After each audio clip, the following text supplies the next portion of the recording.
Okay, good evening again sa lahat, no? Good evening again dito sa Middle East at good morning Philippines at hello world again. Before we officially start talaga sa presentation natin, magpapakilala muna ako, no? By the way, I am Junel Sunggahi Dragmak, no? At currently right now, andito po ako sa Riyadh, Saudi Arabia as a store supervisor, same time po head barista po ng isang coffee shop and a part-time financial educator po dito sa IMG o International Marketing Group. At pero ang profession ko po talaga is I am a best IT, no?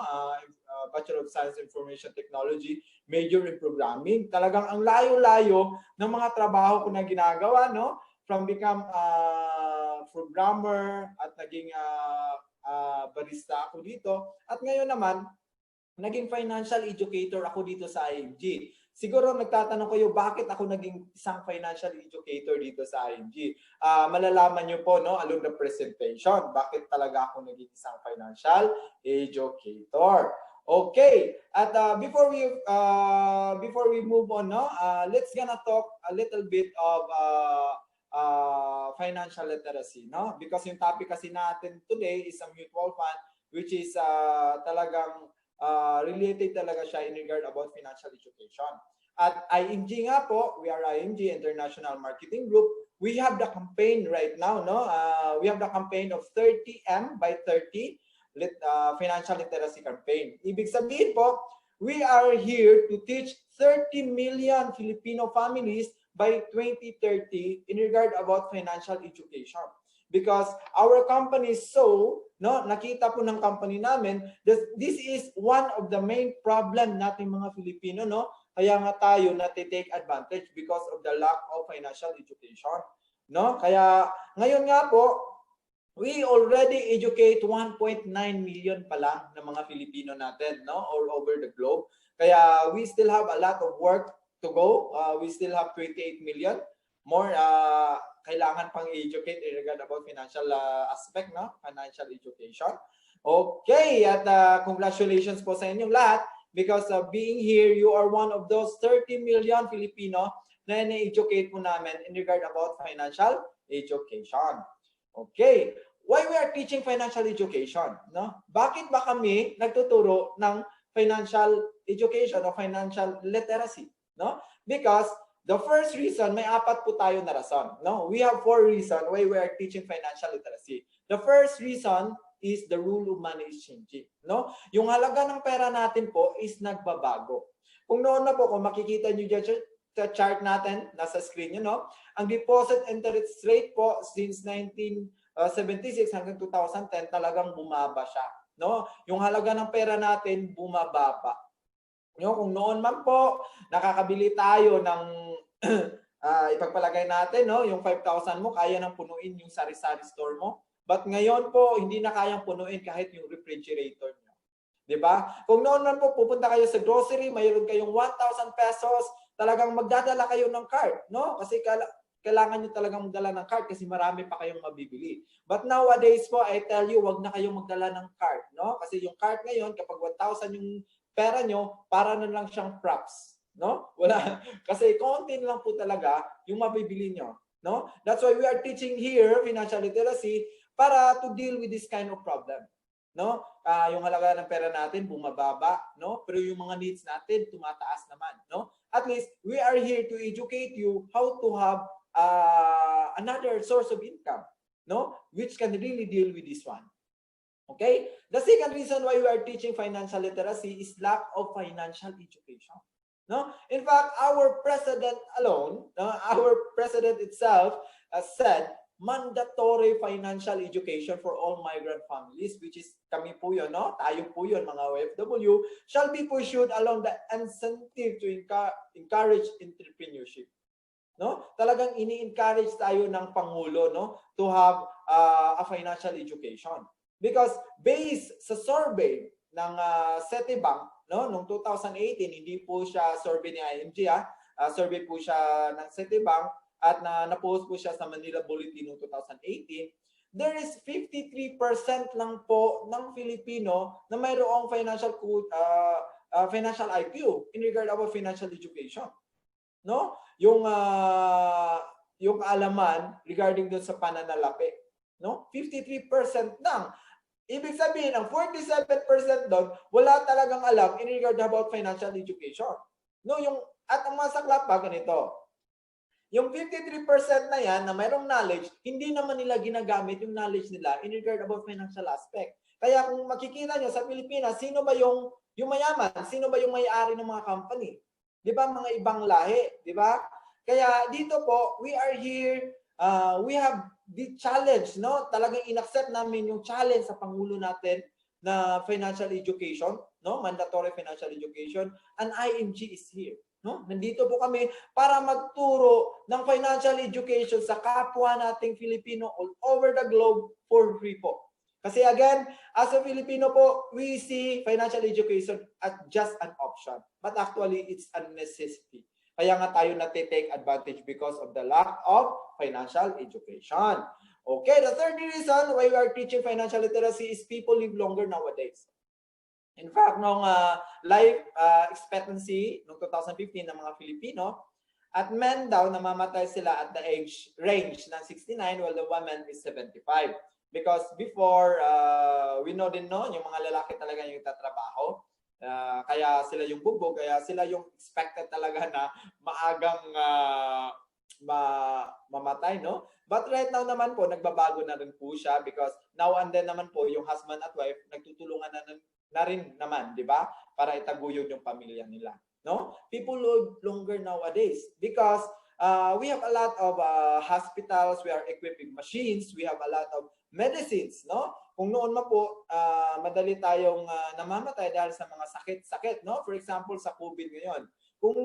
Kung i-imagine nyo, yung COVID ngayon, it happens 50 years ago, siguro ang dami talagang mamamatay, no? But because of the technology, because of the medicine, kaya maraming naaagapan, no? Because tayo kasing mga Pilipino, we don't prepare on our retirement days and healthcare. Paano kung we live longer, no? Tapos wala tayong retirement days at healthcare. Ang mga Pilipino pa naman, kagaya natin, we are just depending on the PhilHealth, SSS, Pag-ibig, GSIS. And do you think it can really deal dun sa mga pangangailangan natin kapag tatanda tayo? I tell you, hindi po. No, magkano lang ba yung matatanggap natin ng mga pension? Tapos, hindi porket tumanda tayo, hindi na natin kailangan yung mga, wala na tayong mga needs, food, shelter, everything, no? Mayroon pa tayong health problem kapag tatanda tayo. Do you think kasya na ba yan yung mga pension na matatanggap natin yan? Hindi. Kaya we are here right now to teach you how to really prepare on your retirement days and how to prepare a healthcare for the health crisis in your retirement days, in your golden years. Kaya nandito po kami to teach you how to prepare on that days. Okay? And the fourth reason why we are teaching financial literacy is the high cost of living. Many people, many Filipino have difficulty of saving money in the future need. Which is, totoo ba to o totoo?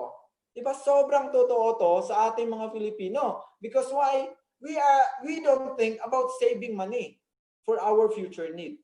Tapos may tinatawag pa tayo na inflation. Ano ba yung inflation?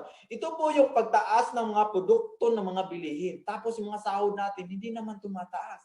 No? Wala tayong savings, mayroong inflation, katulad ng Philippines, no? 3 to 5% and inflation rate per year. Wala tayong savings, may inflations. Kaya anong nangyayari sa atin in times of mga emergencies, mga crisis? Kaya tumatakbo agad tayo sa utang. No? Wala tayong ibang matatakbuhan talaga kundi utang. Ito yung ipinapamana pa natin doon sa mga anak natin, sa mga next generation natin, yung utang. No? Kaya dito again, nandito po ang ING, nandito po kami to really teach you, no? How to really have extra income. Okay? How to have a passive income that outside from your income right now, no? How to have another source of income to really deal with the inflations at how to manage, no? Paano natin i-manage yung mga utang natin in a proper way. No? Because I tell you, kapag yung utang nyo, hindi yun yan kontrolin, end of the day, kayo po yung kukontrolin yan. No? Because me, myself, and I po, talagang experience po yan. Okay? At before we really proceed in the main topic for tonight, I will just give you the quote of Robert Kiyosaki. Robert Kiyosaki po is a financial guru po siya, no? He wrote a lot of books in regard about financial aspect. Ang sabi po niya, money without financial intelligence is money swing gun, which is very true po. Okay? Kasi kapag wala ka talagang kaalaman in regard about financial paano patatakbo yung pera, mauubos at maubos din yan. I will give you an example for this one. Yung mga nanalo sa loto, di ba nanalo sila sa loto? 100 million, wow, di ba? Pero because they don't have the financial intelligence, they don't know where to put their money in the right time, in the right place, no? Kaya what happened to them?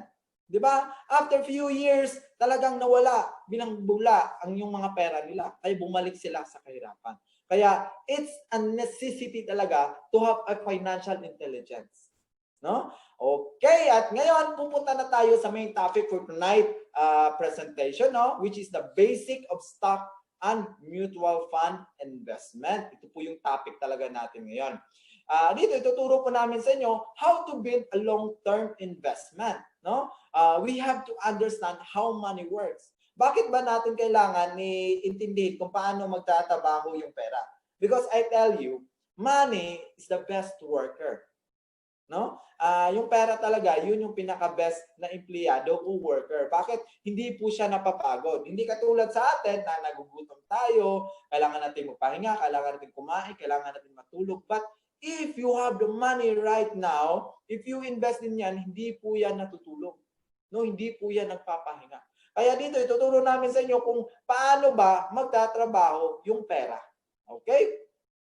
At dito po pala, mayroon tayong dalawang uri ng income. No? Mayroon tayong dalawang uri ng income. Ito po yung depende na po sa inyo, no? Kung ano ba yung income nyo nasa sa inyo ngayon.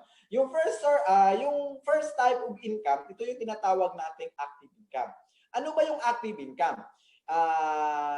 An income from the direct labor. Ibig sabihin po, kapag may trabaho ka, ibig sabihin may salary ka.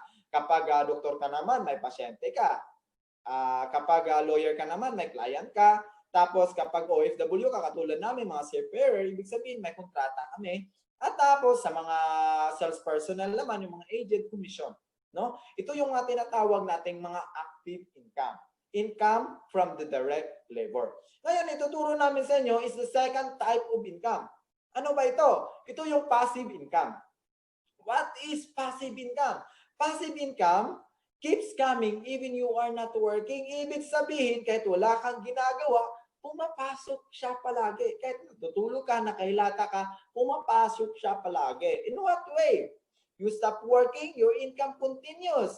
No? In what way pa natin ito makikita? Doon sa mga interest income from investment, ito yung tuturo ko sa inyo ngayon, no? Yung mutual fund, stocks, bonds, long-term at healthcare. At tapos mayroon din tayong mga tinatawag mga royalty income. Yan po yung mga businesses natin.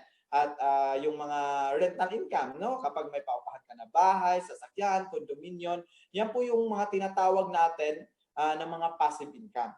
Kaya dito po sa IMG, ituturo po talaga namin sa inyo, don't work hard for money. No? Huwag kayong magtrabaho ng sobrang hard para sa pera. Kung may pera kayo ngayon, let your money work hard for you. No? Let your money work for you na. Yan po yung ituturo namin dito. Okay? At ngayon, we will go how we make money work for us. Ito yung tanong natin, di ba? Sabi namin sa kanina, dapat natin intindihin paano magtatrabaho yung pera sa atin. Kaya ito po yung solusyon. No? How do we make money work for us? Ito po yung tinatawag nating the rule of 72. No? All the power of compounding interest. Hindi po si IMG yung nag-create ng formula na yan, ha? Ang nag-create po niyan is si Albert Einstein. No, in fact, a rule of 72, this is the secret of the wealthy people. No, kaya alam nila kung saan nila i-invest yung pera nila sa tamang panahon, sa tamang company, in the right time, in the right place. No, this is the rule of 72. In fact, this is the one of the 8 world wonder that the humankind ever invented. No, rule of 72 by Albert Einstein. Kaya all over the world, ito po yung ginagamit talaga nila. No? Kaya alam nila kung saan nila i-invest ng tama yung pera nila. Ano ba yung formula nito? Simpleng-simple lang po yung formula na to, no? Dividing the number of 72, ibig sabihin, Yung number na 72 is a constant number po yan. Hindi po yan nagbabago. Tapos, i-divide nyo po siya kung ilang interest rate, no? Nilagay mo yung pera mo, and it will give you the estimated number of years kung kailan magdodoble yung pera nyo. Siguro medyo nalilito pa kayo, no? I will give you the example. For example lang, nag-savings ka sa bangko. Okay? Nag-saving ka sa bangko. Ngayon, nag-saving ka ng 10,000 pesos. Okay? Tapos yung bangko naman, nagbigay sa iyo ng 1% interest rate. Let's gonna use the rule of 72 by Albert Einstein. Diba? 72 as a constant number, hindi yan magbabago. I-divide mo siya into 1. Kasi yung 10,000 mo, nilagay mo sa 1 eh. I-divide mo siya into 1, ibig sabihin, 72 divided by 1 is equal to 72. Ibig sabihin pala, yung 10,000 mo ngayon, ilalagay mo sa 1% interest rate, every 72 years pa, magdo-double up yung pera mo. For example, you are 30 years old now.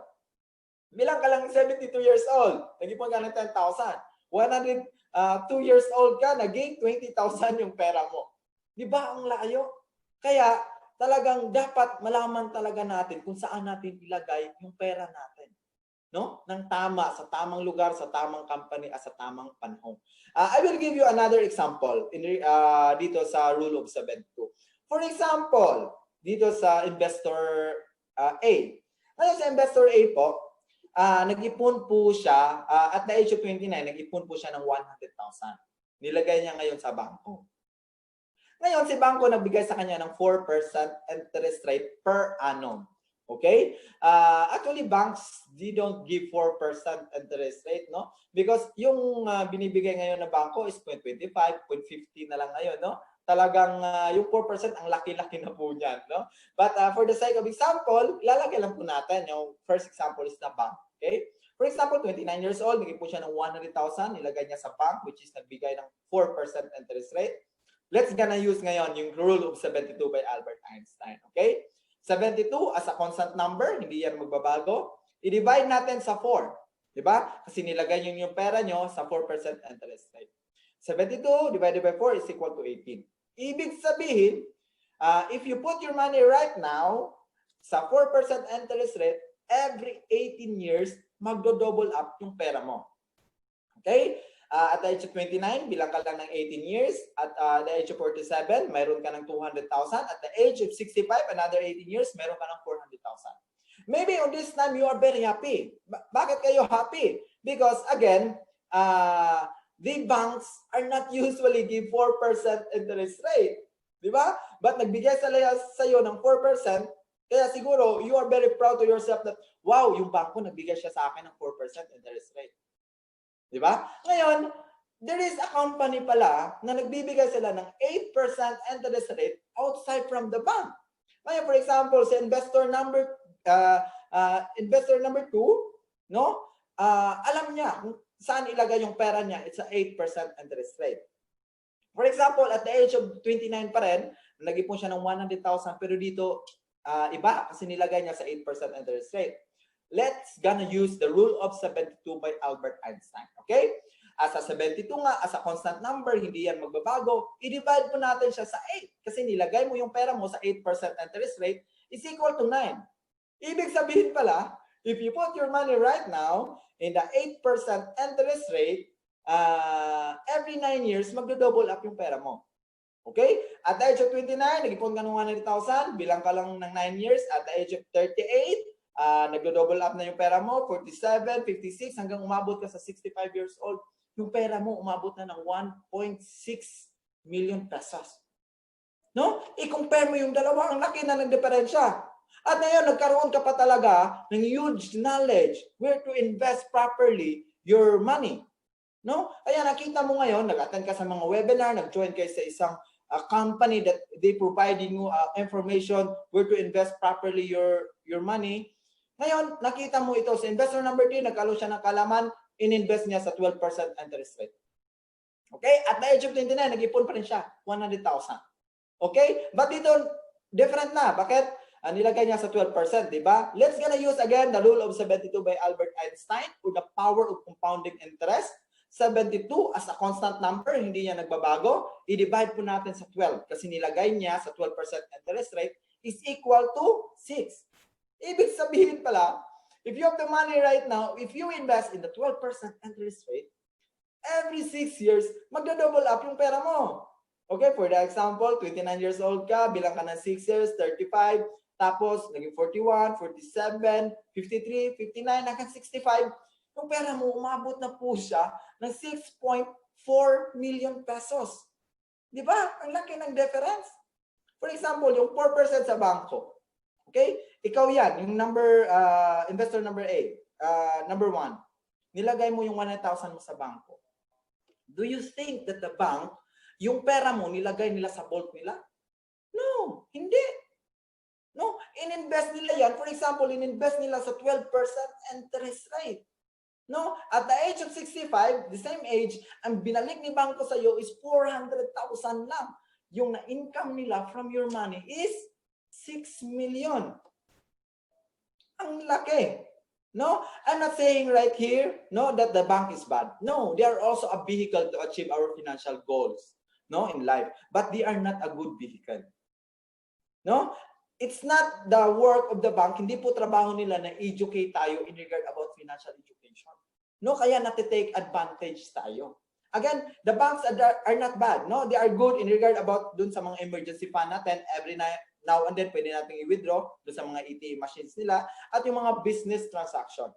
But if you are talking about investment, banks, they are not a good place. No, they are not a good vehicle in regard about investment. Kaya dito po talaga, lamang po talaga yung may alam. No? Kaya we are here right now, we are educating you, we are unleashing the secret of the wealthy people, which is ito po yun, the rule of 72.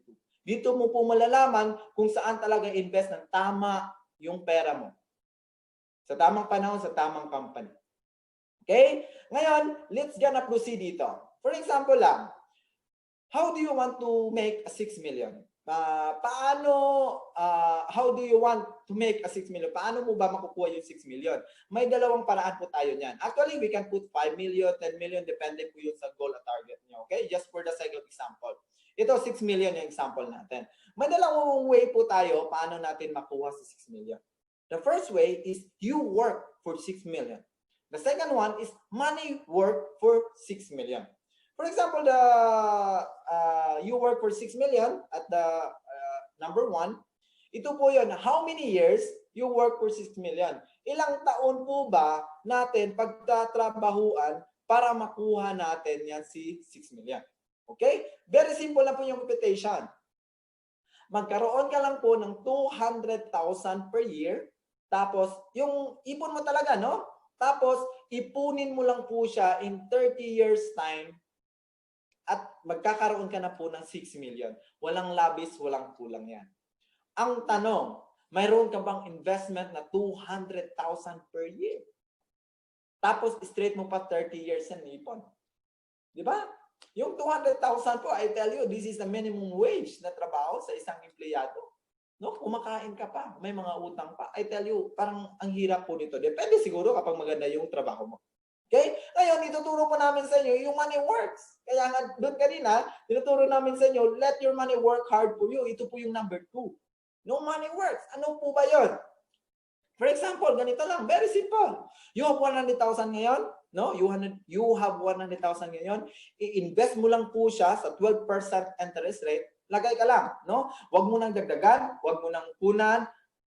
Pabayaan mo na lang after 36 years, mayroon ka na pong 6.4 million. Di ba? Wala ka nang gagawin. No, yung pera mo na, yung nag-accumulate para sa'yo. Pero ang tanong siguro, sasabihin nyo, sir, wala naman akong 100,000, sir. Ang laki-laki pera niya, sir. O alam ko, kasi kahit ako wala din niyan, no? Kaya I will give you another way how to really save the 6.4 million. Actually, this one is very possible, but it takes a lot of discipline and consistency. No? Ano po yun? The same lang. Invest mo lang, invest mo pa rin sa 12% interest rate, mag-ipon ka lang ng 1,000 pesos per month, straight 36 years, mayroon ka na pong 6.4 million. Every month talaga mag-ipon ka niya. Kung sasabihin mo sa akin na hindi kaya, sir, at talagang kaya yan. Example ko nga dito, yung kapitbahay ko, mga kapitbahay namin noon sa Cebu, no? Pedicab driver lang, 2 to 3 days lang, makuha na nila yung 1,000 pesos. May mga bisyo pa yon. Kayo pa kaya na nandito kayo, you want to learn to invest, no? The proper way at the right time yung pera nyo. Yung kayang-kaya nyo to, kayang-kaya to, but ang tanong dito, kailangan talaga siya ng disiplina at consistency. Maaabot nyo talaga yan. Okay? Ayan, pupunta naman tayo dito. For example, ikaw yan. Yan, ikaw yan.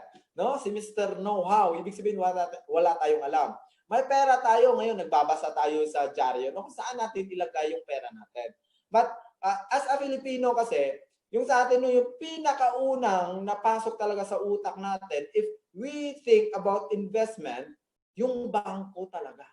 No? Because yung mga lolo natin, mga lola natin, mga mama at papa natin, kapag may pera ka, sasabihin agad nila, isave mo sa bangko.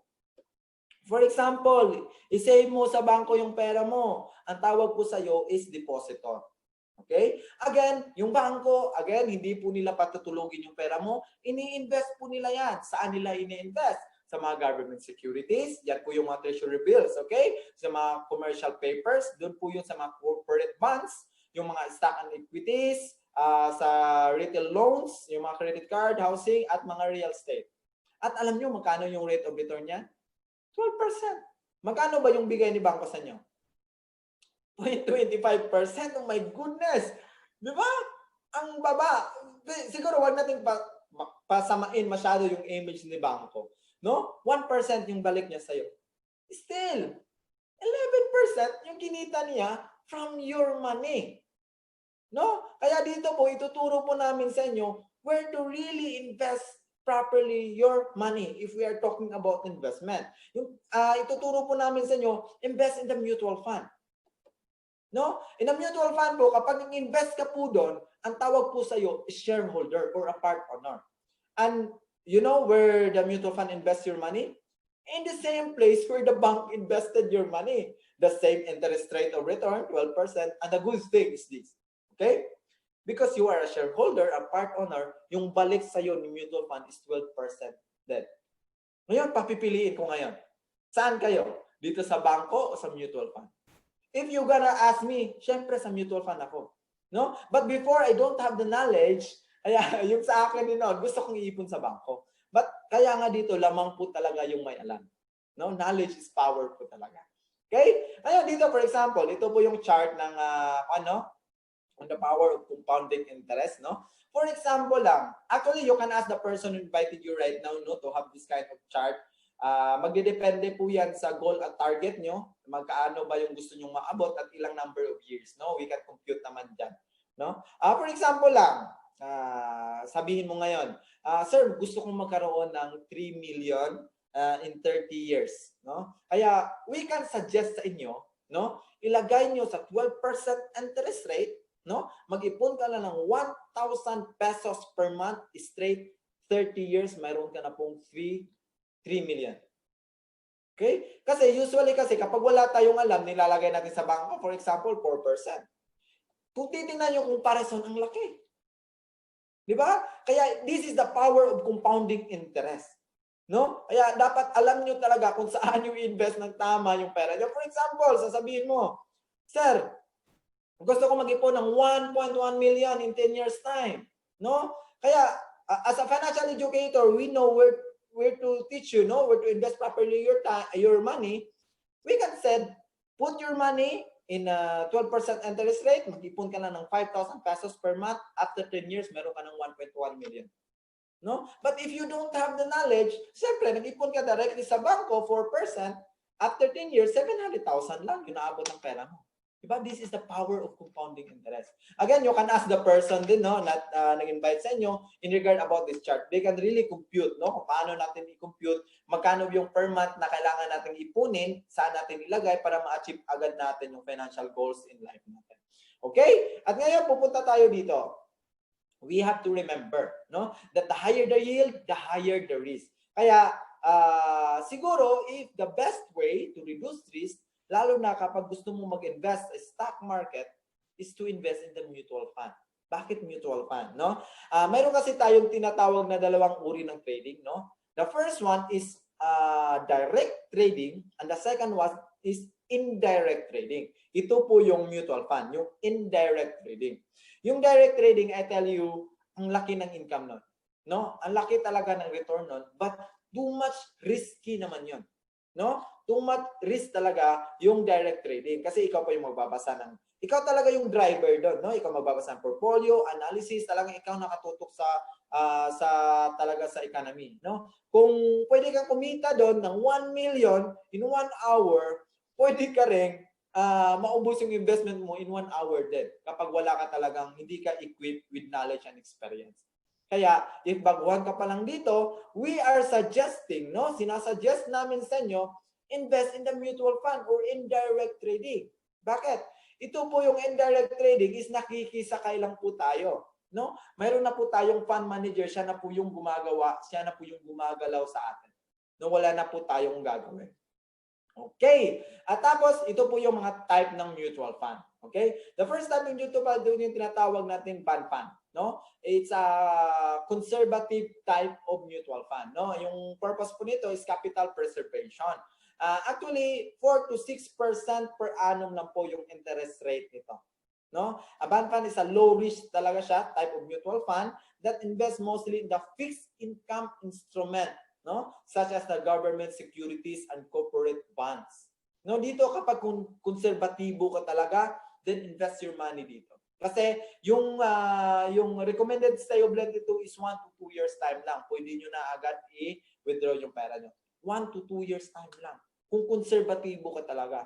But yun nga, maliit ng yung rate of return. Kasi if we think about investment, we have to think always long term. The longer we invest, the bigger the accumulation. Kasi if we're talking about mutual fund sa investment mo, no, hindi po timing yung natin dito. Time po. No? Yung talagang asset natin dito is time, hindi po yung timing. Okay? Ngayon, in the second type of mutual fund, ito yung tinatawag natin the balance fund or the moderate type of fund. No? The purpose po nito is capital growth. Okay? Kung makikita nyo na po, 12 to 15% per annum na po yung interest rate na balik niya sa'yo. No? What is a balance fund? A balance fund is a moderate risk type of mutual fund that invests in the combination of equities, stock, fixed income instrument. Kung makikita nyo yung chart dyan, no? Nahati na po siya. No? Yung kalahati dun sa mga government securities, yung sa kalahati dun sa yung sa kalahati din dun sa mga blue chips company. Ang mga blue chips company nandiyan na po yung mga Jollibee, yung mga Ayala Land, andyan na po sila lahat. No? Nakalist po sila sa Philippine Stock Exchange. Kaya ang recommended stay of length naman dito sa balance fund is 3 to 5 years. Okay? Pero kung makikita nyo na yung rate of return is 12 to 15%. No? Kaya kung kaya nyo namang mag-invest ng 3 to 5%, dito na kayo sa balance fund. Ang laki. No? Compare doon sa bond fund. Pero, for example, maglalagay kayo ng pera ngayon. Gusto nyo ilagay sa balance fund. But after 2 years, gusto niya nang i-withdraw. Then we don't recommend ilagay nyo sa balance fund. Ilagay nyo sa bond fund. No? Kasi yung recommended stay of length talaga nito is 3 to 5 years. Actually, more than 5 years, walang problema. Basta hindi lang po siya bababa sa 3 years. Ngayon, punta naman tayo dito sa stock fund. No? Ito yung tinatawag natin aggressive type of mutual fund. No? Ang purpose talaga nito is capital appreciation, which is ito po yung ginagawa ng mga investor talaga natin. No? Yung mga businessman. No? Tingnan nyo, yung interest rate of return nito is 15 to 18% per annum. No? A stock fund is the aggressive type of mutual fund that invests mostly in the shares of stock corporation. No? The main investment objectives is the capital growth and the fund appreciation for a long period. Again, a long period. Kasi yung recommended stay of length nito, not less than 5 years po. 5 years and up. No, para siyang direct trading talaga na talagang aggressive siya, no? Talagang bumibili ka talaga, for example, yun sa mga bank, dun sa mga F&B, no? Food and beverages, yun sa mga Jollibee, sa telco, sa mga IT, mga media, andyan talaga yan. Okay? Again, if you really wanted aggressive type of mutual fund, dito tayo sa stock fund, which is 15 to 18% per annum. Okay, ngayon pupunta naman tayo dito sa mga scenario. I will give you a 3 scenario. No? This scenario, it will happen every hour, every day, every month, every year in the stock market, no? The first scenario, ito po yung tumataas palagi, no? The second scenario naman po, ito po yung bumagsak siya pero naka-recover naman, no? It drops and it gains back, okay? And the third one, this is what happened right now in the Philippines, no? Bumagsak talaga siya because of the pandemic, tapos hindi pa po tayo naka-recover. We are still rising slowly. No, hindi pa tayo nakaka-recover because of the pandemic. Ngayon, siguro kinakabahan tayo dito sa scenario number 3, no? I will just give you a computation of this one, how it works, no? Kung saan ba dito yung may income ka talaga o wala, okay? For example, dito sa scenario number 1, nag-ipon ka lang po, no? You have 1,000 pesos per month, nag-invest ka. Yung mga dot po, no, represent po yan sa month. Then every month po, nag-invest ka ng 1,000 pesos. And the first month po, 1,000 investment mo, yung price per share is 10 pesos. Ibig sabihin, nakabili ka po ng 100 shares. Bakit? Simple lang po yan. 1,000 investment mo, i-divide nyo lang po siya sa price per share, which is nga dito sa first month is 10 pesos. Ibig sabihin, nakabili ka ng 100 shares. Kasi 1,000 divided by 100, 10 pesos is 100 shares. Diba? Ngayon, in the second month, tumaas. Naging 12 pesos price per share. Ibig sabihin, nakabili ka na lang ng 83 shares. Kasi nga, habang tumataas yung market, kumukunti din yung shares na nabibili natin. Diba? For example, in the 6 months, price per share is 20 pesos. Investment mo is 1,000 pesos. Very simple lang. 1,000 divided by 20 is equal to 50. Diba? 50 shares na yung nabili nyo. Siguro ang tanong nyo ngayon, sir, paano i-compute? Simpleng-simple lang po paano siya i-compute, no? Just add all the shares, no, na nabili nyo for the first month until the last month. Ang nakabili ka po ng 422.81 shares lahat. Tapos, i-multiply mo lang po siya sa last price per share. Okay? Last price per share, which is 20 pesos. Ibig sabihin, yung pera mo in this kind of scenario, umabot po siya ng 8,456.20. Yan na ba yung income mo? Hindi pa po. Bakit? Kukunin pa natin yung investment mo. Di ba? Every month, nag-ipon ka ng 1,000 pesos, straight 6 months. Ibig sabihin, mag-minus pa tayo ng 6,000. Okay? After 6 months, yung gain mo, after 6 months is 2,456. May kita ba? May kita. Okay? May kita pa rin, no? Ngayon, pupunta tayo dito sa scenario number 2. It's dropped down, but it's gain. Bumalik siya. No? Naka-recover siya. For example, ganun pa rin. Every month, naipon ka ng 1,000 pesos. In the first month, 1,000 pesos yung investment mo. Price per share is 10 pesos. Nakabili ka ng 100 shares. Ngayon, in the second month, bumagsak. Naging 7 pesos na lang. Ibig sabihin, nakabili ka ng 142.90 shares. Bakit? Ganito kasi yung psychology behind this one. Habang bumababa yung price per share, dumadami din yung shares mo. Kasi nga, 1,000 pesos yung investment mo. Ngayon, i-divide mo sa price per share na 7, yung shares na bili mo is 142. In the third month, naging 5 pesos yung shares. Ibig sabihin, 1,000 divided by 5, ibig sabihin, nakabili ka ng 200 shares. Diba? Ganun lang po yun. Ngayon, bumalik sa 6 pesos, naging 166 shares yung nabili mo hanggang bumalik siya doon sa 10 pesos. Nakabili ka ulit ng 100 shares. Paano natin compute? Simple lang. Still, we just add all the shares from the first month until the last month. Ibig sabihin, nakabili ka po ng 852.50 shares.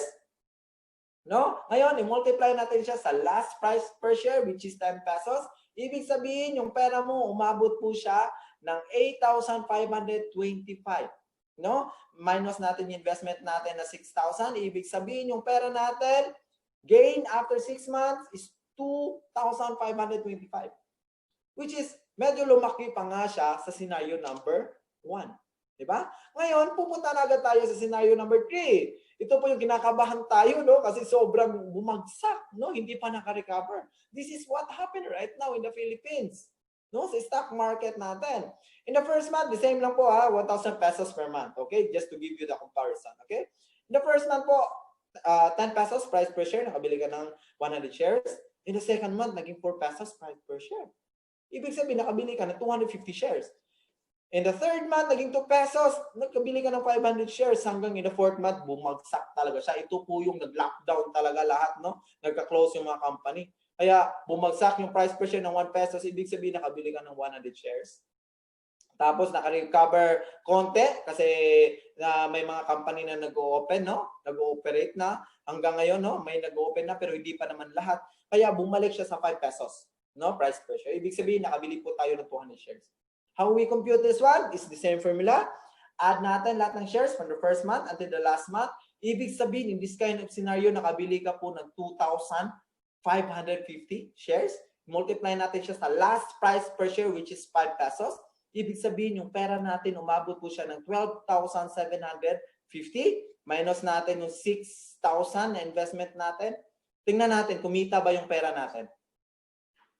Kumita! 6,750. Di ba, nagdoble pa nga. Di ba, nag-more than 100%.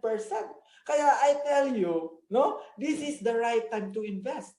Why? Because our market is very down pa po, hindi pa po siya naka-recover. Because sa mutual fund po, in the investment po, dito, no, we have to think long term. Kasi end of the day, paramihan po tayo ng shares na nabibili. No? Kaya talagang mas maganda talagang i-invest ngayon. Ito po yun. Ito po yung strategy. No? Kapag nag-invest ka sa stock market, then this is the strategy na buy and hold strategy. No? Or the piso costing averaging. For example, makikita nyo po dyan. This is what happened right now in the market, no? Makikita nyo po talaga yung zigzag-zigzag kung hindi nyo po alam yan, no? Yan po yung may mga downs, may mga ups. Usually, yung mga downs po, yan po yung mga crisis, no? For example, yung mga Marcos Power, People Power, yung mga Asian financial crisis, it's a revolution, global financial crisis, at ngayon nga po yung pandemic, no? Yan po yung mga down. But I tell you, kung makikita nyo po yung yellow line, okay? Nakikita mo yung yellow line? The economy of 2020, hindi po siya babalik sa economy ng 1990. No? Kahit na bumaba man yan, makaka-recover pa rin yan because of the technology, because our economy is growing po siya. No? Yung yellow line, pataas po talaga yan. Kaya dito, sa buy and hold strategy, this is kind of strategy na mag-down man yung market, kung tumaas, bili lang po tayo ng shares kasi end of the day, paramihan po tayo ng shares. Kasi, again, if we think about investment, we have to think long term, okay? Ngayon, pupunta tayo dito. For example, ito po yung talaga si mutual fund, okay? Stock and equity fund. Mutual fund is a pooled money from different investors. Ibig sabihin, kahit sino po, pwede pong mag-invest sa mutual fund. Kahit sino, all walks of life, kahit sino, no? Aggressive in the capital growth, money generally invested in a blue chips company, listed in the Philippine Stock Exchange. Kung gusto niyo pong malaman yung mga blue chips company, they are the top major companies in the Philippines. No? Tingnan niyo po yung sa gitna, no? Yung Meralco, BDO, Jollibee, BPI, Ayala, GMA, sila po lahat is member po sila ng blue chips company. No? Ito po yung workflow. Ikaw po yung investor. Ngayon may pera ka, invest mo po siya sa mutual fund house. Ngayon, si mutual fund house po, ito po yung sinasabi namin, mayroon tayong fund manager. Siya po yung gumagawa na lahat, no? Nakikisakay lang po tayo sa kanya. Tapos, ininvest niya po. Saan niya ininvest? Sa mga security, sa mga stocks, bonds, mga gold, etc. doon sa market. Okay? Ngayon, yung generated fund, ibig sabihin, kung naka-generate yung 12% or 15%, ang return, 12% or 15% din sa'yo because you are a shareholder or a part owner. This is the good thing of the mutual fund. Wala ka na pong gagawin, no? Kaya nga dito, ituturo namin sa inyo that let your money work hard for you. Okay? Ngayon, pupunta tayo dito. Siguro sa tingin natin, no, ng mga questions natin in mind, marami tayong naririnig, sasabihin natin, scam to, mutual fund. Scam talaga to. I tell you, sinong hindi nakakilala sa SSS? Diba? I think all of us know SSS, diba? SSS o Social Security System. Did you know that the year 2018, SSS invested 3 billion pesos in the mutual fund company? Anong mutual fund company po yun? PhilEquity. No? Actually, right now, PhilEquity is not the biggest mutual fund company. Hindi po sila yung pinakamalaki ngayon. No? I think PhilEquity right now rank like 3rd or 4th na siya ngayon. No, because there's a lot of mutual fund companies right now. But PhilEquity is a very solid foundation. Why? Because PhilEquity is the oldest mutual fund company in the Philippines. Okay? Si SSS nga, nag-invest nga dun sa mutual fund company. Okay? Do you think, kapag naglagay ba kayo ng pera sa SSS, nilagay nila sa vault nila yung pera nyo? Hindi nila invest niyan? Saan nila kukunin yung accumulation ng pera mo in your retirement days? No? That's why SSS, they have the knowledge. No, they have the financial knowledge. But it's not their trabaho din. Hindi nila trabaho na i-educate tayo in regard about financial aspect. No? Kaya, if we know already to where to directly invest, then we recommend, pwede kayong mag-invest directly doon. Okay? Kaya pupunta tayo dito. What is the advantage in the investment in the mutual? Ano po yung mga advantage nito? The first one is, it is professionally managed. Bakit? Mayroon kasi tayo, again, mayroon tayong fund manager. No? Kaya low risk siya, tapos maganda siya kasi mayroon tayong fund manager. Because si fund manager po is equipped with knowledge and experience in regard about trading. Di ba? Nakikisakay tayo sa kanya. Binigay natin yung pera sa kanya, ikaw na mag-trade doon. No? Pumunta si mutual, ito si fund manager sa stock market, not to lose, to win. Why? He come there for the living. Yun din yung trabaho niya. Yun din yung hanap buhay niya. Diba? Tapos may knowledge siya, may experience siya. Ngayon, the second one, it is very liquid. Kasi sa investment po, mayroon tayong dalawang uri. No? Mayroon tayong solid investment at mayroon tayong liquid. Yung solid po, yan po yung mga tangible. No? Yung mga bahay, lupa, sasakyan. No? Gusto natin ibenta yung lupa natin. Actually, pwede na ibenta yung lupa natin pero ang tagal po natin bago natin siya mabenta.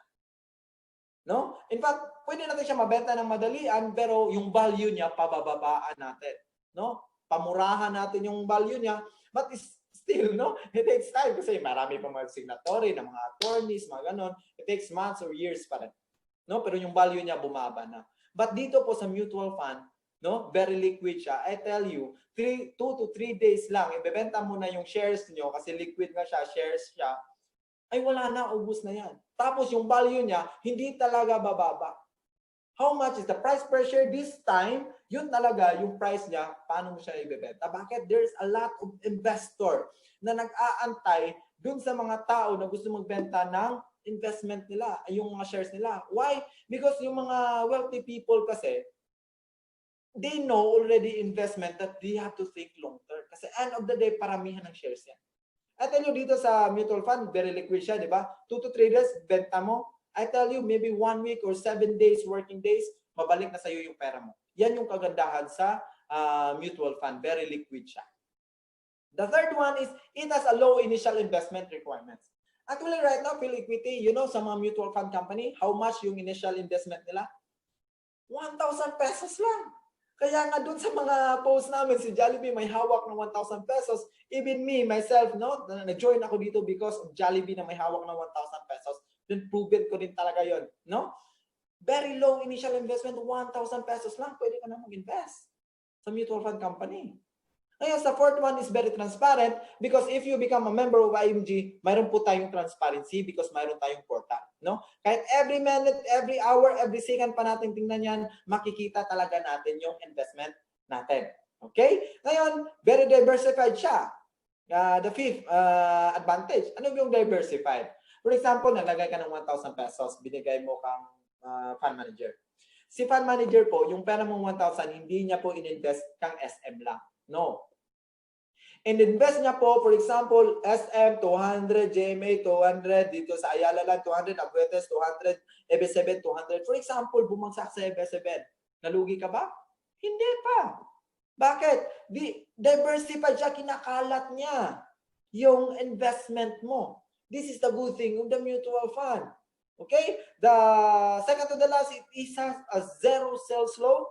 Because we are not a networking company dito. Wala tayong mga binibenta, mga sabon, lotion, mga ganon. Wala. Tapos, zero entry fee po tayo if you become a member of IMG o International Marketing. Okay? Ngayon, the rate of return, yung gain po nito, no, yung profit mo talaga, are tax exempt po siya. Why? Because there is a Republic Act 8424 that state, no, yung mga investment mo sa mutual fund is tax exempt po siya. No? Wala po siyang tax, no? Hindi na po siya kukunan ng tax. Kaya ang ganda talaga dito sa mutual fund. Kaya nung nakilala ko si mutual fund, talagang nag-invest agad ako dito. Dito naman po, ganito. If you really wanted to check the company, the legit companies that can accept our investment, you can go in the fifa.com.ph. No? fifa.com.ph is a Philippine Investment Fund Association. No? It's not all companies po na mayroon silang DTI or SEC, they are legal na to accept investment and solicitation from us. No. No? They are registered, no, as a corporation. But mutual fund companies, no, investment companies that can accept investment and solicitation, they are listed in the FIFA.com.ph of Philippine Investment Fund Association because this company have the secondary license. Okay? Secondary license. That's why you can check dun sa FIFA.com. Okay? If you really wanted to check sa mga legit companies that can accept our solicitation. In fact, nandyan po si PhilEquity. Tingnan nyo, nandyan po si PhilEquity, Solvivo, Altram, Sun Life, andyan po sila. No, you can check it there. Okay? Ngayon pupunta tayo dito. There is our comrades, no? Kasama namin dito. Nag-ipon po siya noong 2009, no? At May 14, nag-ipon po siya ng 14,000 sa PhilEquity. I will just give you an example, no? Kaya nga noong 2009 po, kung makikita nyo, nag-ipon po siya ng 5,000 pesos. Yung transaction. Kita nyo, transaction amount, 5,000 pesos yung in-invest niya. Yung price per share on that day is 9.735 pa. Tapos ibig sabihin, nakabili siya ng 496. Ito na lang, para mas makita nyo talaga. 2009, nag-ipon siya. Okay? May 14, 2009. Tapos in-invest niya is 5,000 pesos. Price per share, it's 9.735 per share. Ibig sabihin, nakabili po siya ng 496 shares. Paano? 5,000 nga, divide natin yung 9.735 pesos share. Okay? Ngayon, naging po siya noong 2009. Nag-invest siya. Ngayon, nakalimutan niya na. No? Hindi niya na dinagdagan, hindi rin niya kinuha, pinabayaan niya na lang. No? After 9 years, naalala niya. Okay? Naalala niya. Ngayon, pumunta siya sa PhilEquity, nag-inquire siya doon, magkano ba yung price per share. Di ba, kung nakita niyo yung computation ko kanina, doon sa mga scenario, di ba, compute all the shares na nabili mo, tapos i-multiply mo siya sa last price per share. Which is, ang nangyari dito, noong 2018, yung last price per share is 41.6680 na. Ibig sabihin, 496 times 41.6618, ibig sabihin, after 9 years na nakalimutan niya yung pera niya, investment niya, umabot na po ng 20,664.25. Diba? Minus natin yung investment niya na 5,000. Ibig sabihin, kumita po siya ng 15,664.25. Lalo na siguro kapag dinagdagan niya. In 9 years time, ang laki talaga ng accumulation ng pera niya. Diba? Tingnan mo, 1,740.46 per year or 34.8% per year. No? Kaya this is the power of compounding interest. This is the power of investment and think long term. Okay? Ngayon, ito. Yun yung sinabi ko kanina. Very low initial investment po sa mutual fund company, lalo na dito si PhilEquity. Tingnan nyo, 1,000 pesos lang po. You can invest already in the mutual fund companies. 1,000 pesos. No? And you can add 500 pesos, no, every month, wala po siyang pilitan dito, no? Every day pwede ka pong mag-ipon. No, depende po talaga sa iyo. No? Kaya dito sa IMG, I tell you, there's a lot of benefits. And one of the benefits of being a member of IMG po, if magpapa-member ka po ngayon, mayroon ka na pong automatic na 1,000 pesos ruling initial investment sa Solvivo Mutual Fund Company. No? Because being a part of IMG family, being a member of IMG, we have 35 benefits po. Pero dito sa 15 benefit natin, meron tayong 1,000 pesos initial investment sa mutual fund companies. And alam nyo, sa number 18 at 19, yung exclusive for the members only sa mga members ng IMG, free investment seminar tayo dito, unlimited pa. Free, wala na tayong babayaran. As a mutual fund companies, zero entry fee tayo dyan because we are partner with a lot of big companies under Rambler Financial. No? Nandyan po si Solvivo, Astram, PhilEquity, Fame, Sun Life, andyan po sila. You can directly invest in the mutual fund company without zero entry fee. Actually, you can go there outside ING pero magbabayad ka po ng mga entry fee. Okay? Ngayon sa benefit number 19 naman po ng ING, for example, lagi ka nag-a-attend sa mga investment seminar, nagkaroon ka na yung huge knowledge in regard about investment. We can access na direct platform, no? Sa direct trading. We have the MyTrade. Under po siya sa Abacus Security. No? Access the online trading platform with free investment guideline analysis and updates. No? Kaya nga, ang ganda talaga if you become a member of IMG. Nandyan na talaga lahat. No, for example, bigay ko sa inyo to. Kaya, me, myself, and I, no, I'm very pasalamat ko ni Jollibee because I become a member because of Jollibee. No, nakita ko lang yung post at naghawa ko doon. For example, ito. 2 ways how to invest in Jollibee. Dalawang paraan po. Yung first one is for franchising. Pero ito yung tanong. Kapag may 30 million ka, in fact, dito no, 30 million, 2018 pa to. Ngayon siguro year 2020 is around 40 million na to o 37 million na bago ka makabili ng franchise. I tell you, if you have the money right now, franchise kayo ng Jollibee, hindi kayo malulugi. Kahit saan ka man ilagay sa mundo. Because Jollibee talaga tinatangkilik siya ng mga tao, lalo na sa mga Pilipino. No? Ang tanong, mayroon ka ba dyan? Kahit 30 million man lang. Diba? Alam ko, yung mga sagot nyo lahat dyan, wala. No? Kaya, we are here to teach you, become a shareholder na lang in the stock market mutual fund. You can, a shareholder, a part owner, you need only 1,000 pesos minimum initial investment.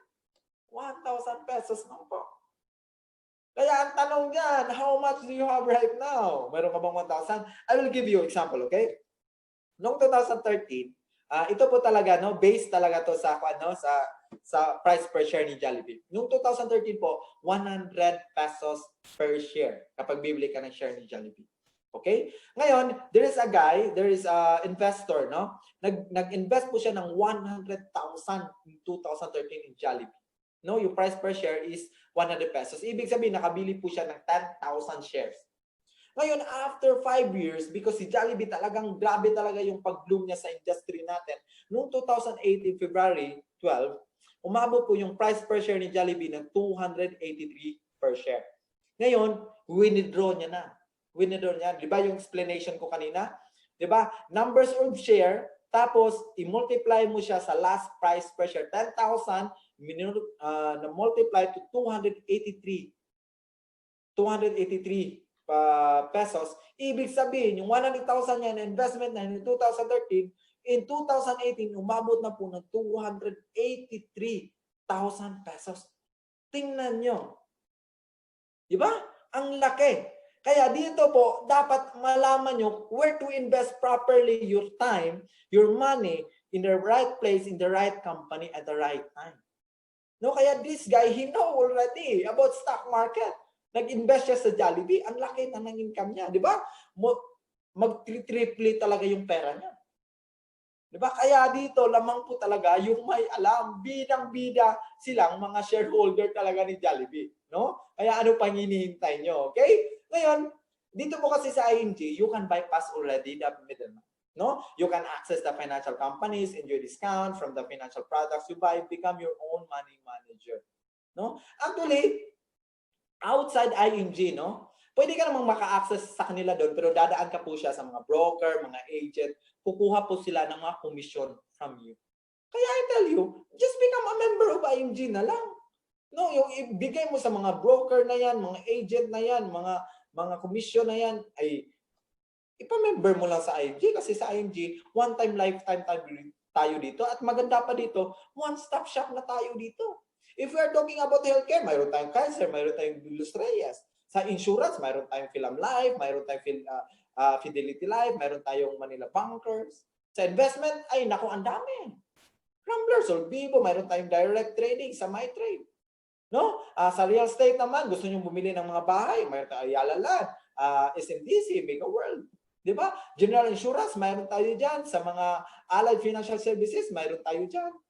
Di ba? One-stop shop na talaga dito sa IMG. No? We are also, you know, the new world of possibilities na tayo ngayon. The new era na tayo ngayon. Di ba? Sa mga do it your own na tayo ngayon. Di ba?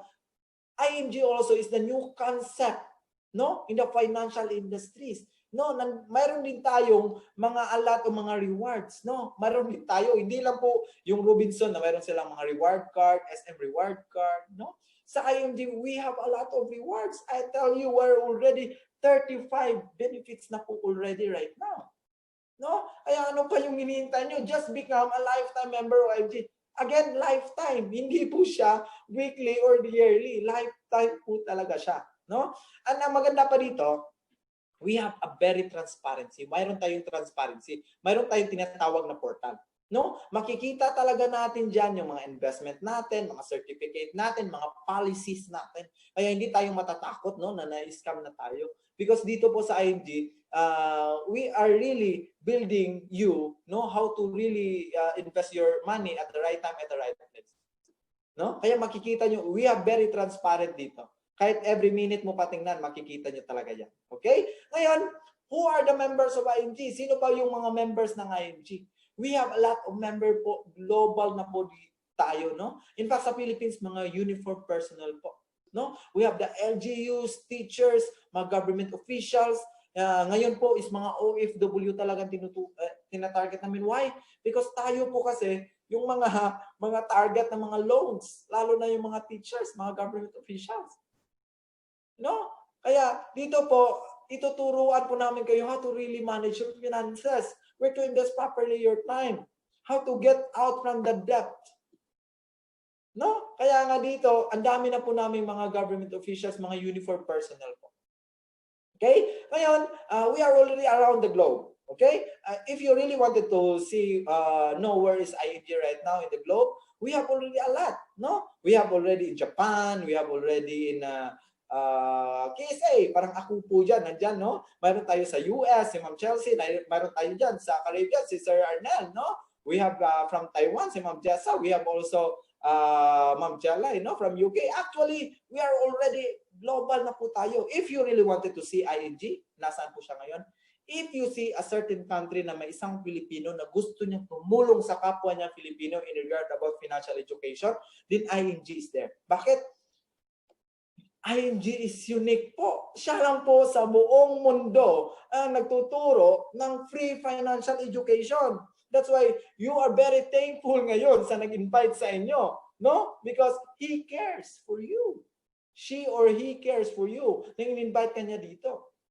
Okay? Ngayon, ito pa yung isa na nagustuhan ko. Dito kasi sa IMG 3-in-1 na tayo dito, no? Yung una talaga, may investment ka, may income ka. Second is unlimited financial education. The thirdly is nakakatulong ka pa sa kapwa mo Pilipino. And you know what?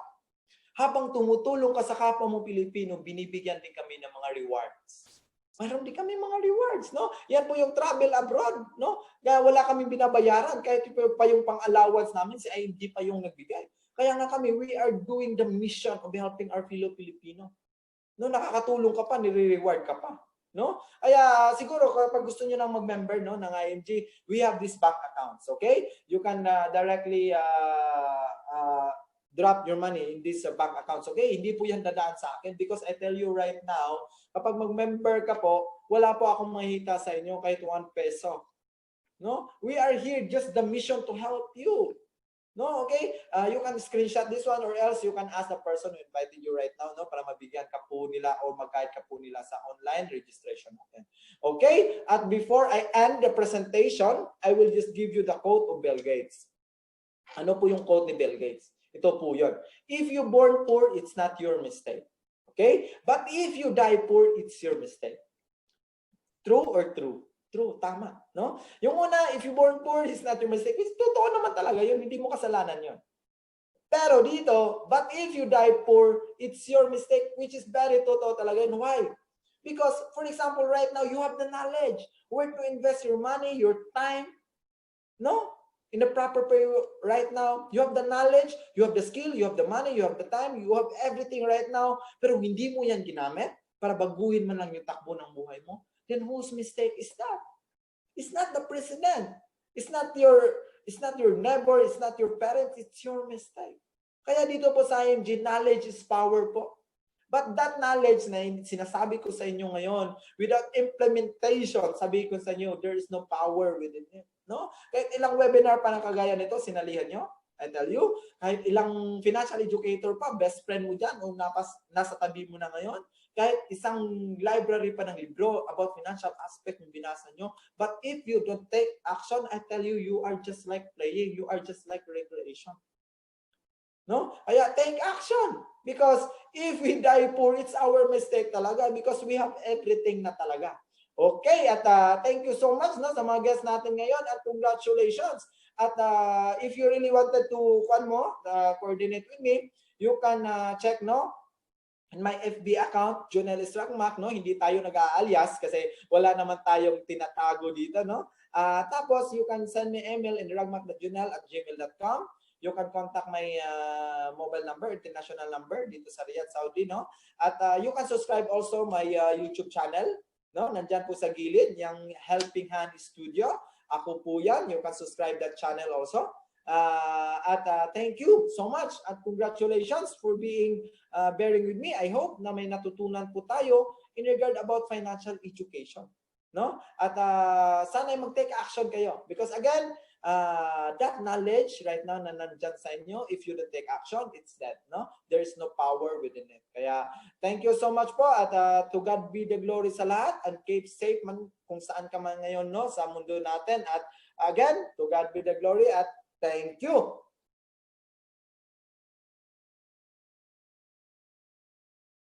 Okay, at siguro we will open na lang the floor no for the shout out sa mga guests natin. Okay, mayroon ako diyan no, yung wife ko na member naman din yung wife ko. Si Ma'am Maricar, member na to no. Parang natulog na yung iba. Siguro ito na lang si Ma'am Leyan no. It's under po siya ni Ma'am Geraldine no. Si Ma'am Geraldine naman is under siya sa akin. Okay, at siguro before we really proceed on the question and answer portion, at tatawag na lang siguro ako ng isang mag-share, no? Bakit siya nandito sa ING at bakit siya, paano niya nakilala at bakit siya nag-take action. Okay? Tatawagin ko na lang si Sir John Rex, if available ba si Sir John Rex? Sir?